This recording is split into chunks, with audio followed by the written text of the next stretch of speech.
Ready? Start. In or about February 2013, the petitioner had approached options to buy 4 flats in the project of the corporate debtor situated at HBS Marine View at Charni Road, Mumbai 400004. For this, the petitioner had entered into 4 options agreements and paid a total sum of rupees 632,59,563 as per the said options agreements. If the petitioner chose to cancel the agreement, he would be entitled to refund the principal amount with interest at the rate of 18%. Since the corporate debtor had not even started the project till 2018, the petitioner cancelled the agreement with effect from May 2018 by entering into 4 cancellation agreements dated 17th July 2018. As per the said cancellation agreements, the amounts payable become due to 31st December 2018. However, as the corporate debtor failed to pay the amount, the petitioner approached this honorable tribunal in January 2019. The said petitioner was disposed by consent terms, as these terms were not honoured by the corporate debtor, bearing some small percentage of payment. The petitioner filed a fresh petition in June 2019. This petition was also disposed by consent terms on 2nd September 2019. However, the checks given under these consent terms have been dishonoured on 1st January 2019, hence the present petition. The corporate debtor has put up appearance through their counsel Mr. Nimai Dev, but did not choose to file reply since January 2020. Counsel appearing for the corporate debtor also took adjournment by making a statement before this bench that the corporate debtor was ready and willing to settle the claim of the petitioner. Finally, the matter was listed on board on 5/8/2021.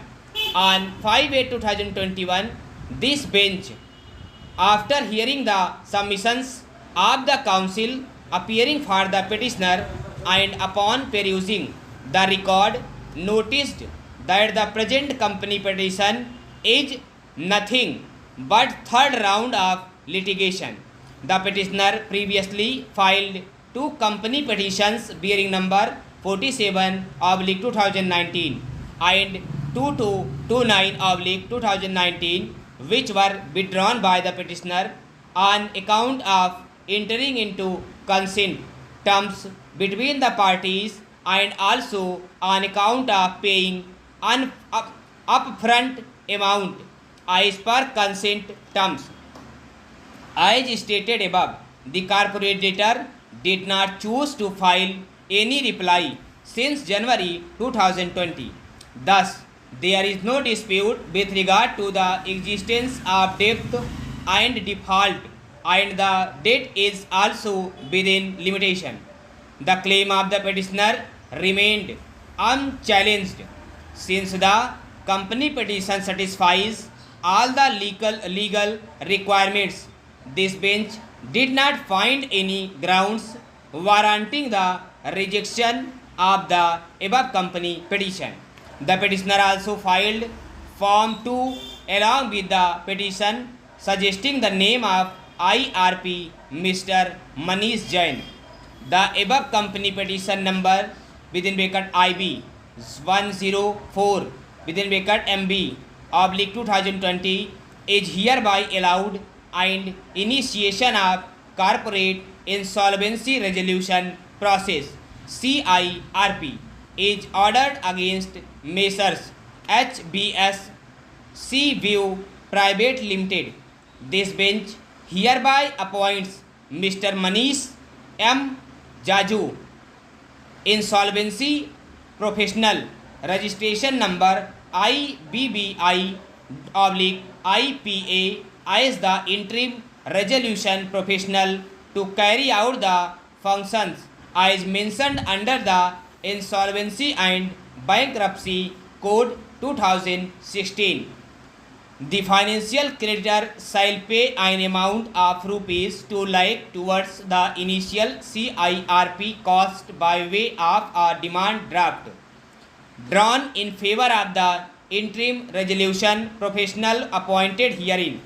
Immediately upon communication of this order, that this bench hereby prohibits the institution of suits or continuation of pending suits or proceedings against the corporate debtor, including execution of any judgment, decree or order in any court of law, tribunal, arbitration panel or other authority transferring, encumbering, alienating or disposing of any the corporate debtor of its assets or any legal right or beneficial interest therein. Any action to foreclose, recover or enforce any security interest created by the corporate debtor in respect of its property, including any action under the securitization and reconstruction of financial assets and enforcement of security interest Act 2002.